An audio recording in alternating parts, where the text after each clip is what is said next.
Welcome back to the Fibroman channel. Today we're going to deal with the question, what causes fibromyalgia? And some information I took from the NHS website. That's the National Health Service for England, actually. And to get right into it, I just want to read this part of the article. It said, research has suggested genetics may play a small part in the development of fibromyalgia, with some people perhaps more likely than others to develop the condition because of their genes. And if this is the case, genetics could explain why many people develop fibromyalgia after some sort of trigger. I think this really hits the nail right on the head. I know it does for me because I have family members who have fibromyalgia, and they've went through things, whether physical or emotional trauma, that set that in. And again, I have also went through both physical and some emotional trauma that again, that I just knew at that point that something just set in. It was just decided to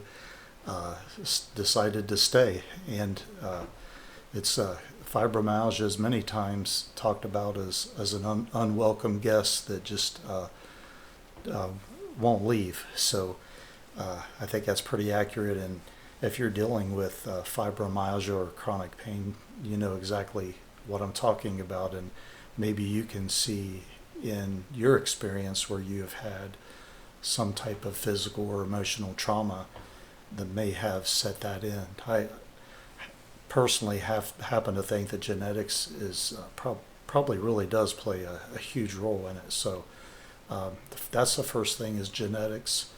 And possible triggers. Fibromyalgia is often triggered by an event that causes physical stress or emotional, psychological stress. So we basically already said that, but it's good to repeat it because as we get into discussion about preventive aspect of chronic pain in the Fibroman channel, it's really important. And again, as I look back, I'm not sure, but maybe I could have done some things to learn how to manage stress better, maybe take better care of my body and things like that. So unfortunate thing is, more than likely, if we have the chronic pain condition, it's chronic or labeled chronic for a reason. It's a new way of life for many of us. So we just learn how to do management, which will be another part of a video coming up too. So possible triggers include, and this is interesting because I just made mention today on one of my YouTube shorts that Morgan Freeman developed fibromyalgia from a car accident. And that's what the very first thing is, a serious injury such as a car accident. And his car flipped multiple times. He had to be extracted from the vehicle. He's an amazing man because I guess the story is that he was joking with the emergency crew that was helping him. So, but he had serious injuries from it, and he certainly developed fibromyalgia after that incident in his life. So, and it has impacted his life greatly. So that's the first thing. Serious injury. The second one is an infection. They happen to mention Epstein-Barr virus or Lyme disease. Again, I'm not a doctor, and I don't know about different diseases or some of these other disorders or conditions, but basically it's saying an infection. So we'll kind of just leave the second point at that. Another one is having a major operation. Could be a possible trigger and an onset for fibromyalgia. And then the very last one, significant emotional trauma.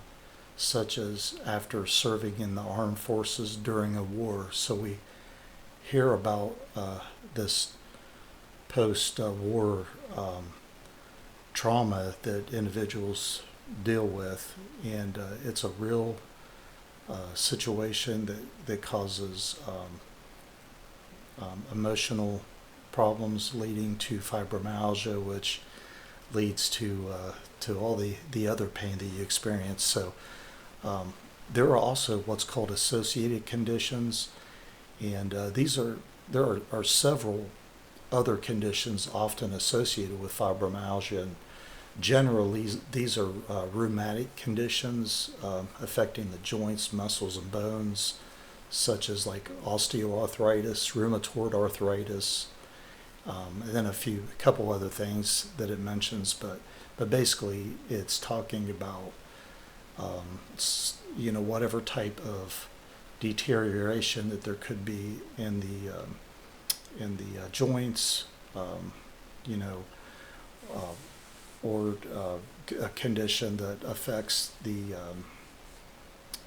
immune system and healthy cells that we have. So arthritis is a huge situation for me with I have cervical stenosis with with arthritis that's in there, and same thing with lumbar stenosis, and so my spine's not the happiest that it could be. So degenerative disc disease is a part of that with my diagnosis that just makes my fibromyalgia condition just so much worse. So that's just a brief